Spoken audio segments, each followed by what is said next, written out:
Hello everyone, welcome back and welcome to your first full lesson in this curriculum. Today we're going to be learning about Hangul. Now what is Hangul? Han means Korea and Gul means letters, and Hangul is the name of the Korean alphabet which we're going to be using to write Korean with. Now there are officially 14 consonants and 10 vowels in Hangul, and we're going to be learning all of them. Hangul was created by King Sejong in 1446. Now, before Hangul existed, most Koreans were actually illiterate. They weren't able to read or write, and only wealthy people who were really highly educated were able to learn the Chinese language.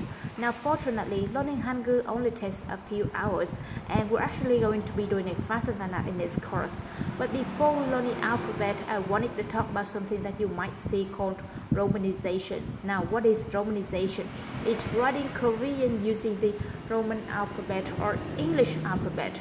Here are some examples of how you could write a few words using Romanization.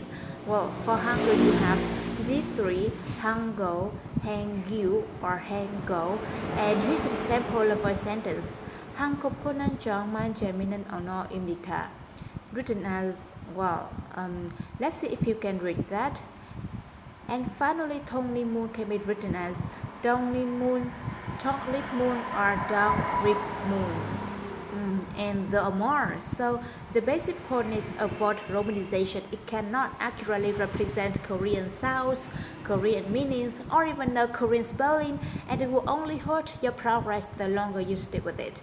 If you've never heard of Romanization before, then don't worry, you don't need to use it. We're going to be using the actual Korean alphabet for learning Korean, and that's the best way. So let's jump right into the language, and we're going to be learning our first letter in Hangul, and that is this one, which is a vowel. Now, in English, we have vowels such as A, E, I, O, U, and consonants like every other letter, and Korean equals similarly.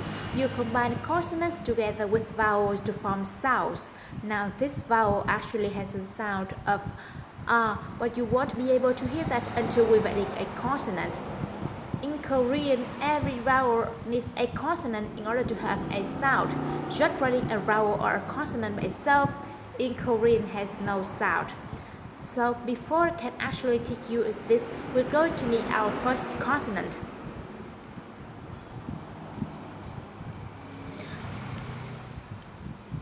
Consonants. So before I can actually teach you this, we're going to need our first consonant. So before I can actually teach you this, we're going to need our first consonant. So before I can actually teach you this, we're going to need our first consonant. So before I can actually teach you this, we're going to need our first consonant. So before I can actually teach you this, we're going to need our first consonant. So before I can actually teach you this, we're going to need our first consonant. Every vowel needs a consonant in order to have a sound. Just write consonant. In Korean, every vowel needs a consonant in order to have a sound. Just writing a vowel or a consonant by itself in Korean has no sound. So before I can actually teach you this, we're going to need our first consonant. So let's put that up on the screen. Just writing a consonant. In Korean, every vowel needs a consonant in order to have a sound. Just writing a vowel or a consonant by itself in Korean has no sound. So before I can actually teach you this, we're going to need our first consonant.